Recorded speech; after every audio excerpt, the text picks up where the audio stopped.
So I've always just loved the concept of Skyblock. Being stuck on an island in the sky and pretty much having very limited resources and building off from that sounded like an incredible idea. And playing it over the years, I've definitely loved it.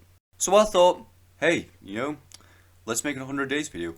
Days 1 through 19 is the first recording session, and for some reason I don't open the chest, I just stare at it for a few seconds before eventually opening it. But after opening the bonus chest, I add a block of ice and a bucket of lava, the resource it needs to create an infinite cobblestone generator.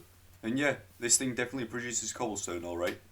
But I think for some reason, because I haven't been sleeping or some other reason with this map, phantoms were beginning to spawn, so I kind of had to figure out some way to enclose myself in whilst mining cobblestone, which luckily I figured that out. And I don't know if anyone remembers, but there's basically a second island on the original Skyblock map, which is a sand island, and yeah, it's also floating, so I kind of have to be careful to get all the resources. And in that chest on that sand island there were also pumpkin and melon seeds, and I began work on pumpkin and melon farm, as well as some other farms which I feel as though would be useful. And there was also obsidian, which I'd used to light the nether portal, which is a part of many of the challenges which I want to complete basically before these 100 days are over. And a lot of these challenges aren't even necessarily that hard, they're more just like create X farm or build X thing or collect X amount of X item.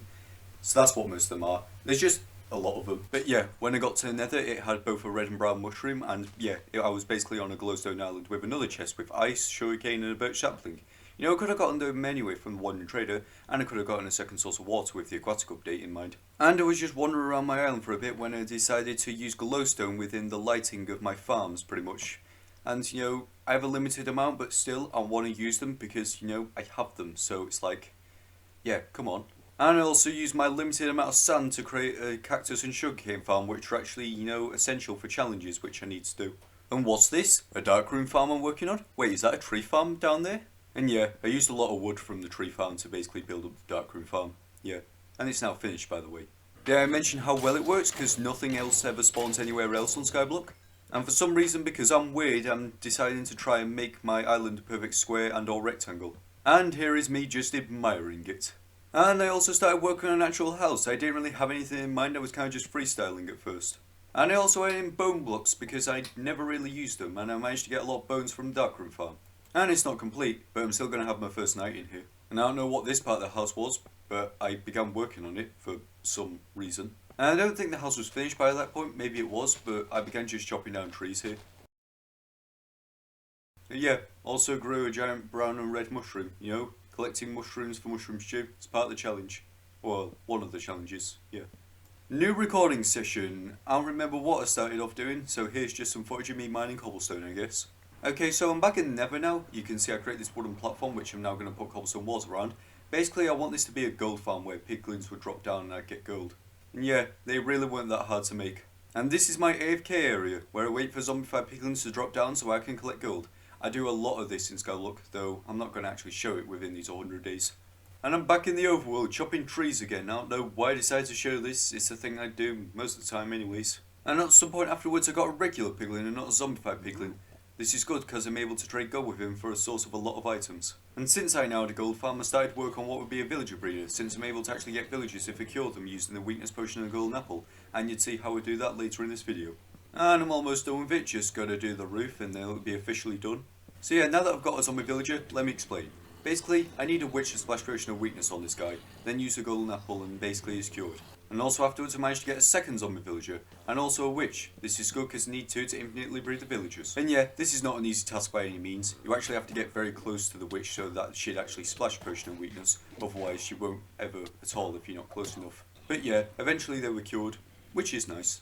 And one villager I got, which was a farmer, I traded potatoes with. And I also ended up trading better axes, hoes and pickaxes with the toolsmith which I got. And at some point I also began chopping down birch trees because one of the challenges is to collect 50 birch logs. And another one of the challenges was basically create a small lake, so yeah, I began work on that. And after that I began turning coarse dirt into regular dirt.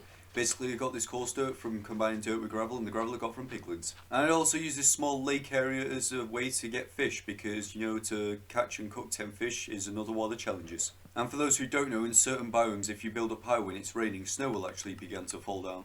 And that's what happened because it's technically in, I think, like a sort of mountain biome, so that's why there's snow here, yeah. And yeah, I also basically created this area for the snow golems, which I basically created. I could already farm pumpkins from beforehand earlier in this video. And part of this Skyblock map is a plains biome, and if I get grass to spawn around this plains biome I could potentially get animals to spawn such as sheep. and a lot of the challenges involve wool, so yeah, that would definitely be useful. And also part of it was also a river, and yeah, I kind of want this because I want basically squids to spawn, and that's my only way of getting ink, so that's for black dye, other than trading with a wandering trader. And it's a new recording session, days 48 to 55, and I realised I need to light this area up. Squids are spawning, but so could a lot of other shit. And yeah, also walled off this area, which is basically a plains biome, because yeah, I want sheep to stay in a specific area. And I also began a sort of second dark room farm, which is mainly for spiders. Plan is to basically get them to just drop down and they instantly die, and I'd collect their string. And it's now complete. And that was all for that recording session really, which I remember. And in this new recording session I finished this dirt area in days 56 to 66. And then after that I was expanding more of the island for no other reason than I wanted it to be a perfect square or rectangle.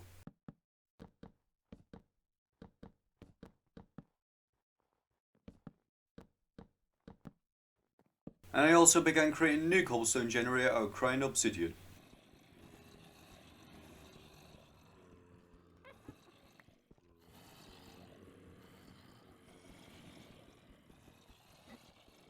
And it works, and it's very, very effective.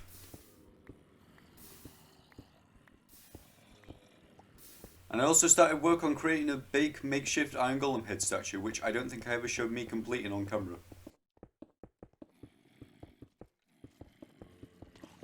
And it's a new recording session, and I got chickens, and I pretty much got these because I got baby zombies to ride chickens pretty much, and I killed the baby zombies. And the wandering trader showed up and he was selling mangrove propagules, which I bought from him. And I then basically started work on chopping down a mangrove tree. And I used that wood to craft mangrove planks, and I used that basically for the new floor of my house. And at some point grass was spraying to the dirt area I created at one point. And I also began pretty much enclosing off what I'm going to call the squid farm now, which is basically a river biome where squids would spawn. And my double cobblestone generator I turned into a triple cobblestone generator because for some reason I wanted more cobblestone. Oh yeah, now I remember why. I was basically building a cobblestone wall around my base pretty much. But yeah, by the way, the squid farm is completely enclosed off now. And eventually sheep began to spawn in the dirt area which had turned to grass, because that's how plains biomes work. And yeah, here's my challenge chest by the way, if you want to see a glimpse of it there. Basically, many of them involve me basically getting 10 of each different colour of wool. Well, not all of them. And after a while I think, this might be all of the challenges complete. I'm not too sure by this point, but I think that's pretty much all of them. And I wanted to change my triple cobblestone generator into a quadruple one because, for some reason I wanted to, I don't know why. And also since iron golems were spawning, I was able to get a decent amount of iron, so I could actually create chains and lanterns to add these cool overhangs, at the edge of my house. Fuck, I don't know why I was struggling to speak there. Also managed to get some new villagers, such as a Fletcher villager, which is nice, and soon I'll be getting even some more villagers for even some more trades. And at some point I began replacing the cobblestone around my farm with polished blackstone bricks. I think it definitely looks nice. And after that I started work on the new and improved sugarcane farm. And sometimes I just end up trying to create random ass things, like I was creating a brick well because I got bricks from a stonemason, like there was no need for this though. And here's the new and improved sugarcane farm with multiple layers. And at some point after that, for some reason I just sat in my house. That is it. And at some point after that, I got a librarian villager which I trade glass for, which I used to craft glass planes, which I used to basically create windows in the villager breeder. So yeah, I think in the end it definitely looks nice. And I also placed carpets like this in the villager breeder. I really do not know why I did. And during these 100 days I also had my first death, because the llama spit on me and basically I fell off and the iron golem killed me. But yeah, it's now day 100, so I began to try and get good screenshots on my base. And the last thing I built was this 100 out of red wool, which is right next to the villager breeder, so basically the villagers can always see the 100 sign. But now it's time to sleep. But yeah, that was 100 days Skyblock. Hope you all enjoyed. I definitely enjoyed it, and I would really appreciate if everyone would like and subscribe. But yeah, that's it. See yous.